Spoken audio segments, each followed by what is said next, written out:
తెలియజేస్తూ అవకాశం ఇచ్చినటువంటి సోదరులందరికీ కూడా వచ్చేసినటువంటి పాత్రికేయ మీడియా మిత్రులందరికీ కూడా నమస్కారం తెలియజేస్తూ అందరికీ నమస్కారం. ఈ సభ అధ్యక్షత కవితకు కూడా నమస్కారం. Thank you. జై తెలంగాణ.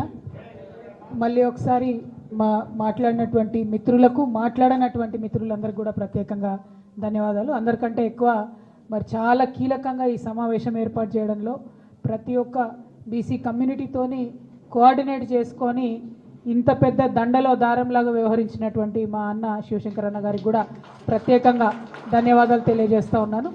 మరి ఇవాళ మేమందరం పదే పదే చెప్పినటువంటి మాట ఒకటే, మీరేదైతే మాట ఇచ్చిండ్రో లోకల్ బాడీ ఎలక్షన్స్కి వెళ్ళే కన్నా ముందు బీసీల రిజర్వేషన్ ఇవ్వకుండా వెళ్ళడానికి లేదు. వెళ్తే మాత్రం పెద్ద ఎత్తున రాష్ట్ర వ్యాప్తంగా ఉద్యమాలకు మేము తెరలేపడం జరుగుతుంది. రెండవది 42% అని మీరు చెప్పిండ్రు. అది ఏ ప్రాతిపదికన చెప్పిరో ఎందుకు చెప్పిండ్రో కనీసం మీకన్నా తెలుసా అని కాంగ్రెస్ పార్టీని ఇవాళ మేము ప్రశ్నిస్తూ, మరి నిజంగానే మీరు చేసినటువంటి లెక్కలు కరెక్ట్ అయితే, బీసీ కమిషన్ ద్వారా మీరు చేసినటువంటి ఎన్యూమరేషన్ కరెక్ట్ అయితే, ఎంత బీసీ జనాభా ఉందో చెప్పిన తర్వాతనే రిజర్వేషన్ల అంశాల పట్ల ప్రజలలో చర్చ పెట్టిన తర్వాతనే ఎన్నికలకు వెళ్ళాలి అని చెప్పేటటువంటి డిమాండ్ ఇంకొకటి. మరి ఇప్పుడు సావిత్రిబాబు పూలే గారి జయంతి రాబోతూ ఉంది. ఆనాడు చాలా పెద్ద ఎత్తున ఒక మహాసభను మేము ఇందిరా పార్క్ దగ్గర నిర్వహిస్తాం. ఇట్లా ఇప్పుడు వచ్చినటువంటి వారందరూ ఒక వ్యక్తులు కాదు, ఒక్కొక్క శక్తి. మరి ఆ సమాజాలన్నీ కూడా ఆనాడు కదిలి రావాలని చెప్పి నేను కోరుతా ఉన్నా. ఆ వేదికగా ఇంకా పెద్ద ఎత్తున మనకున్నటువంటి సమస్యలు, మనం కోరుకునేటటువంటి అంశాలు అన్నిటినీ కూడా ఎండగట్టి మరి ఇక్కడ రాష్ట్ర ప్రభుత్వం పైన, అక్కడ కేంద్ర ప్రభుత్వం పైన ఇద్దరి మీద కూడా ఒత్తిడి తీసుకురావాల్సినటువంటి అవసరం ఉంది. కేంద్రంలో ఉన్నటువంటి బీజేపీ ఇవాళ జనాభా గణన చేస్తే తప్పకుండా అందులో కులగణన ఉండాలి.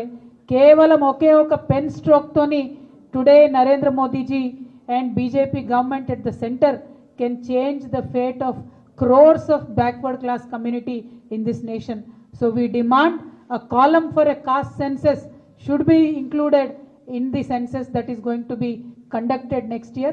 We demand from Telangana, among all these BC communities, we demand that the caste census should be done in this country.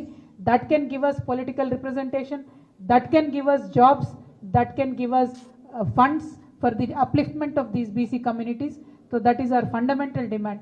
అదేవిధంగా రాష్ట్రంలో మరి ఏదైతే కాంగ్రెస్ పార్టీ కామారెడ్డిలో ఇచ్చినటువంటి డిక్లరేషన్ ఉందో దాన్ని యథాతథంగా అమలు చేయాలని చెప్పి డిమాండ్ చేస్తూ ఉన్నాం.